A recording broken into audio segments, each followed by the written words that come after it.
que precisava nascer, incorporando ou carregando o corpo necessário para a nossa experiência evolutiva. Não importa o corpo, é o necessário. A misericórdia divina e, sobretudo, a justiça de Deus não iria falhar nesse sentido, ou num momento tão primoroso e tão importante de nossa vida. Veja o que ele considera aqui importante. A fecundação do óvulo do espermatozoide é um fenômeno muito mais eletromagnético do que bioquímico. Isso é fantástico. Por isso que eu digo a você, a herança é muito mais energética do que genética. Isso devido à força, à grande força de atração existente entre eles. Isso é o que, gente? Força de atração? Magnetismo puro. Neste caso, ocorre uma interação de energia entre o psicossoma, ou seja, o perispírito, ou o modelo organizador biológico, do reencarnante e da mãe programada para recebê-lo. Ou seja, há porque ele está falando aqui de um projeto reencarnatório envolvido por amor. Então a mãe está querendo aquele filho, né? Intuitivamente ela já está se programando, né? E ele também já está no programa. Então há uma consonância. Por isso que não há espaço para um processo obsessivo. O reencarnante carrega em sua estrutura perispiritual, no seu corpo, esse corpo que nós vimos intermediário, a polaridade da energia sexual, aquilo que nós falamos, que irá interagir com o da mãe. Sendo o espírito de polaridade feminina, irá irradiar energia de natureza feminina. Vejam, gente, que esse problema da transexualidade está tudo dentro de uma programação reencarnatória. Ninguém é transexual por acaso. As coisas já estavam previamente programadas, não por castigo nem punição, mas por uma necessidade. O que foi que Jesus disse? Se essa mão te serve de escândalo, joga fora.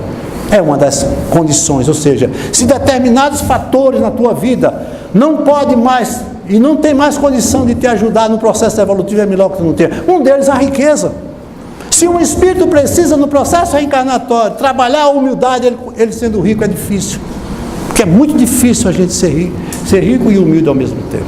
Aí ele disse, eu venho logo pobre porque eu não tenho nem condições de querer, eu já sou humilde por natureza, a corrente já me leva.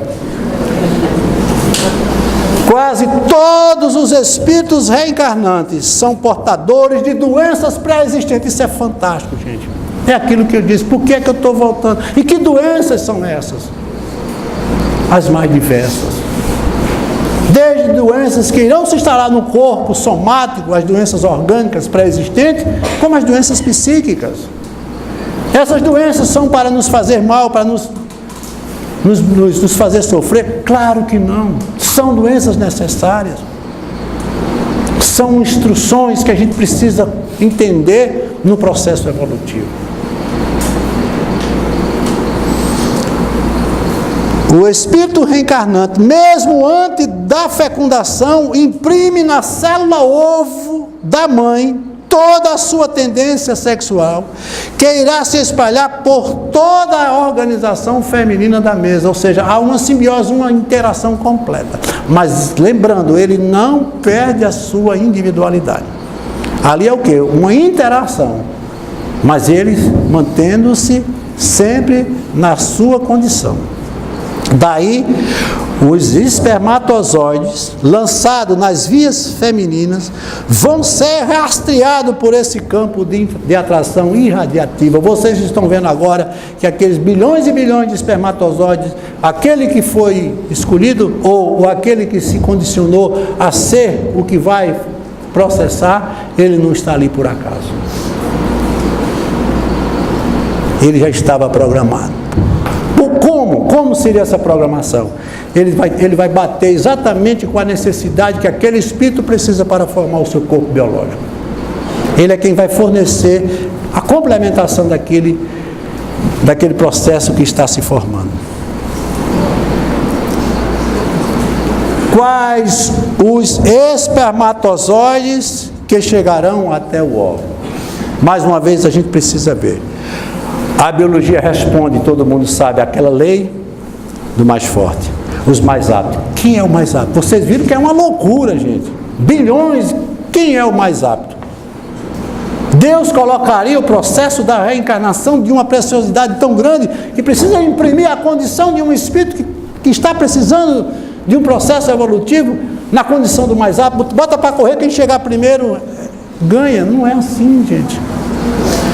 Mas quem são os mais aptos? Olha a pergunta que ele faz.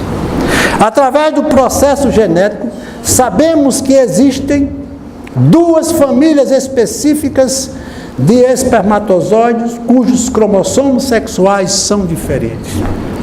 Todos nós trazemos dentro de nós a realidade do masculino e do feminino. Como eu disse a vocês, o sexo é uma energia que se potencializa gradualmente tanto para um lado como para o outro. Todo masculino tem um pouco do lado feminino. O que vai fazer você pender para um lado ou para o outro é a experiência que você vai viver. Pode sofrer influência? Pode. Mas isso é de menor causa.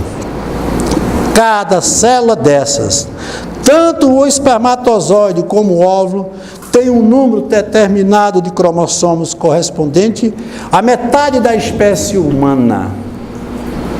Lembrem-se que o espírito não tem sua metade. Ele está falando da estrutura biológica, na formação do corpo físico. Ou seja, 23 cromossomos. Portanto, na conclusão da fecundação, é necessário a soma dos cromossomos do espermatozoide, ou seja, 23 do homem, 23 da mulher, que formará um total de 46, são os 23 pares de cromossomo referente à espécie humana. Os acadêmicos de medicina, pelo amor de Deus, me ajudem. Eu, de vez em quando, vou pedir ajuda dos universitários. Me ajude, viu? A contribuição masculina no processo da reencarnação se dá quando os espermatozoides são lançados nas vias femininas. Cada ejaculação lança em média 150 milhões. Imagine escolher um, o que chegou na frente. É um negócio muito difícil de ser entendido, senão por uma lógica, por uma inteligência suprema. E que inteligência? Como sabemos, um irá fecundar o óvulo da mãe. Porque tantos espermatozoides quando apenas um irá fecundar o óvulo? Veja a pergunta que ele faz. Os espermatozoides irão se fixar em torno do ovo. Eu acho, de tudo que eu vi, foi uma das coisas mais belas. O sentido de coletividade está dentro do magnetismo, ou seja, tudo está agregado. Veja o que é que ele diz aqui. Os espermatozoides irão se fixar em torno do ovo fecundado, produzindo um cinturão de energia. Ou seja, criar um campo de favorecimento para aquele processo tão importante, para que haja uma aceitação ou uma interação, porque são duas realidades totalmente contrapostas, que vão se juntar para formar uma única realidade. Produzindo um cinturão energético, que eu coloquei particularmente campo magnético, essa colocação foi minha, não sei porquê, para que o espermatozoide escolhido tenha acesso livre ao processo de fecundação. Eles formam em torno da cavidade, por onde o espermatozoide vai, eles formam um cinturão de vibração e energia, como se estivessem todos torcendo e lutando por aquele momento, emitindo a sua energia para que nada possa contrariar aquele processo. Como se fossem enviados de Deus para uma coisa tão bonita, movida pela vontade de Deus. Temos duas espécies de espermatozoides, os alunos sabem disso, os denominados X e os Y, porém o óvulo apenas possui os cromossomos X, o feminino. É a mulher portadora dos cromossomos. Quando o espermatozoide, cromossomos Y, penetra no óvulo, o resultado da fecundação será referente a uma espécie masculina. Isso tudo está lá dentro da genética. Quando o espermatozoide, cromossomo X, penetra no óvulo, o resultante da fecundação será referente à espécie feminina. Aí é a determinação do sexo. Veja que tudo isso tem tem um sentido, não é por acaso. Não é o cromossomo X aleatoriamente, não. Tudo isso está programado previamente. É o processo reencarnatório. Os espíritos, através do óvulo, fará uma varredura e identificará aquele espermatozoide que irá compor a sua natureza reencarnatória. Eu vou repetir isso aqui porque é muito importante. O espírito, através do óvulo, fará uma varredura e irá identificar aquele espermatozoide. Como é que ele pode identificar? Não há outra linguagem senão a atração magnética. Só o processo de atração magnética ou magnetismo é que pode existir. Porque você sabe que o magnetismo nos corpos inorgânicos, as forças de atração se dão por cargas opostas. O positivo atrai o negativo, mas o magnetismo animal, propriamente, se dá por vibrações de pensamentos semelhantes. É bem diferente. O semelhante atraindo o semelhante. Por isso que nós temos fatos de empatia, apatia, simpatia e antipatia. Na convivência, isso tudo é fase do campo de atração magnética. Quando o espermatozoide penetra na membrana ovular, ele perde sua cauda. Olha ali que eu estava dizendo a vocês, como se ela fosse a sua antena de orientação. Aí eu botei ele para GPS. Ele não tem outra coisa a não ser, é um campo dirigindo ele. Gente, aves migratórias, elas saem da costa da África e vêm para o Brasil. Viajam dias e dias e dias, orientada por uma força magnética. As aves têm mais, segundo Jacomelo, disse que as aves têm mais coragem do que nós. Porque se ela lá no meio do caminho não der, ela morre, ela não tem, ela vai cair no mar, porque é uma travessia de oceano para oceano, de continente para continente através do oceano. Vejam que há uma direção, há uma confiança, se é a própria natureza operando com o poder da própria natureza. Não pode dar errado, gente, porque tudo isso é programado por forças muito superiores a nós e muito mais do que possamos imaginar. O espírito reencarnante, quando o óvulo se transforma em ovo ou zigoto fecundado, o espírito reencarnante começa a imprimir toda a sua herança genética e espiritual, passando a comandar os potenciais genéticos oferecidos pelos pais, e a partir de então o processo passa a ser comandado unicamente por ele. Você é o senhor da sua vida. Tudo isso, gente, a gente precisa entender. Só a doutrina espírita, através daqueles que estudaram, que pesquisaram, pode nos trazer isso. Ninguém podia fazer isso se não tivesse uma estrutura de pensamento lógico. Ocorre a redução ou miniaturização do perispírito. Ele começa a perder a forma, porque o perispírito, ele ocupa a forma, ele tira do fluido cósmico universal o princípio que vai formar o seu corpo em cada mundo que ele tem como experiência. Eu costumo sempre dizer, esse corpo nosso só serve para a nossa experiência terrena. Se nós fôssemos agora todos transferidos para a Lua, teríamos 49 vezes menor, o peso menor do que o temos. Por isso que vocês veem os astronautas andando com aquelas botas de ferro, porque senão os cromossomos são portadores dos genes, que são portadores de toda a realidade do ser orgânico. Na reencarnação, os genes ficam ligados por campos vibratórios com as fontes, genes vibracionais do espírito reencarnante. É como se fosse um velcro, gente, um acopla no outro. Por isso que você vai ver, no processo da evolução, uma mesma célula começa a produzir células tão diferentes. Uma vai para cima, outra vai para baixo. Como é que pode? Um forma o coração, o outro vai formar o cérebro, o outro vai formar os membros. Tudo isso está sendo direcionado pelas células perispirituais do espírito reencarnante. É uma célula comandando a outra. Isso eu vou mostrar depois a vocês, uma fotografia fantástica, mostrando isso de forma bem evidente. É como se uma força fosse imprimindo outra. É como se o corpo fosse a imagem formada numa negativa fotográfica e a luz fosse o perispírito imprimindo aquela forma. Não tem nada a ver, como eu disse a vocês, mais com a herança genética do pai e da mãe.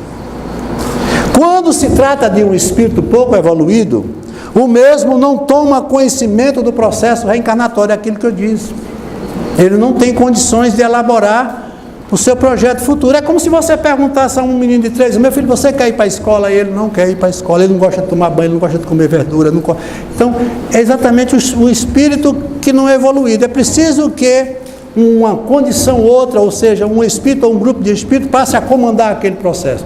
O projeto é elaborado visando sempre o crescimento e a melhora dele. Mas é por isso que é o único momento que você ouve a palavra imposição de Deus, quando os espíritos disseram a Allan Kardec: Deus vos impõe, veja, Deus vos impõe a reencarnação para que possas evoluir. Ou seja, do jeito que um pai, mesmo a contragosto dele, leva o filho para a escola, Deus manda a gente vir para essa escola, porque aqui é o lugar que a gente tem que lutar para evoluir e crescer. Não é sofrer. É muito importante isso. Por isso que todas as vezes que você estiver passando por um sofrimento, por uma dificuldade, pergunte a Ele: Senhor, o que é que eu estou precisando aprender com isso? Porque na hora que você aprender, o problema passa. É questão vencida. Tudo passa a ser comandado por espíritos superiores. Apesar de que o espírito reencarnante carrega consigo um universo imensurável de informações para serem trabalhadas sob forma de aptidões. Ele traz no seu inconsciente mais profundo todas as personalidades que ele já assumiu. Por isso que você vai encontrar crianças prodígios, com vocações já pré-determinadas. Dr. Hernani Guimarães, no seu livro Alquimia da Mente, ele fala do problema de uma criança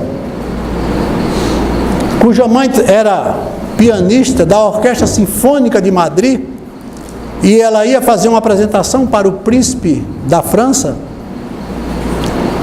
e o maestro deixou uma partitura com uma nova música que ela deveria ensaiar para ser apresentada na noite seguinte. E ela vai tomar banho, quando ela está no banheiro, ela ouve aquele som bonito que ela nunca havia ouvido. Era seu filho, Pepita Arriola, com pouco mais de 10 anos de idade, acredito com 11 anos de idade, debruçado no piano e tocando aquela melodia como se tivesse visto aquilo há tanto tempo. Até para ela fazê-lo era difícil. Ela chamou o maestro para presenciar o fenômeno e ele observou um fator determinante. Aquele banco do piano, ele tem uma rosca sem fim, ele botou exatamente na altura de um profissional, porque o pianista não pode ficar nem muito debruçado sobre o piano, nem muito distante. E ele, com o seu tamanhozinho, ele conseguiu ficar. E o que mais impressionou é que o dedinho dele não chegava à última nota, ele usou um artefato outro para chegar até ela. Só fazia isso uma pessoa que tivesse um conhecimento profundo sobre a arte de tocar piano. De onde é que esse espírito trouxe essa vocação, essa tendência? Quantos e quantos casos nós sabemos disso? Quantos e quantos aparecem? Conta-nos uma história de um jovem que nasceu numa aldeia de albinos, e ele era negro. Ora, numa aldeia onde só nasce branco, nasceu um negro. Nenhuma questão de infidelidade podia ser imposta, porque não tinha uma pessoa estranha aí.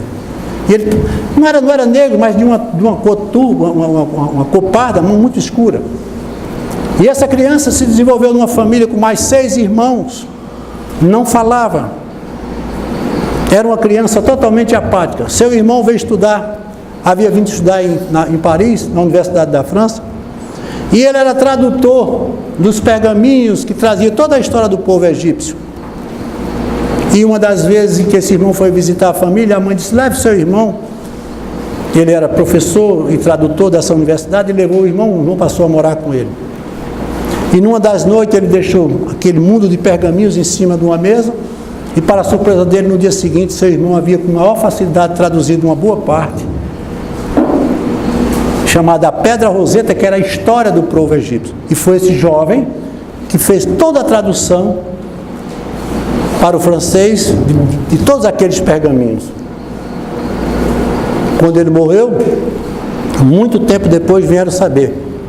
Era François Champollion. Verificaram que o rosto dele, a fisionomia dele, era totalmente parecida com Ramsés II, o faraó.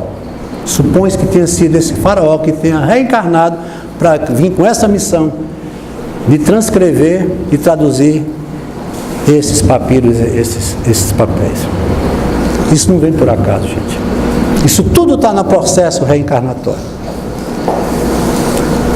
Quando nasce, começa a receber os impulsos da herança pretérita para alavancar o processo evolutivo, comandando a pouco e pouco quase 70 trilhões de células. Vejam que aí, gente, há um fator muito importante, que é a orientação familiar. Ele tem todas as suas heranças ali arquivadas e mantidas nos seus arquivos mais profundos, mas ele precisa de uma ajuda muito grande por parte daqueles que vão ser os seus orientadores, porque eles estão também dentro do projeto. Muitas vezes eu digo a uma mãe que muitas vezes vem reclamar do problema do seu filho: veja se no passado você não cometeu alguma falta, até por excesso de zelo.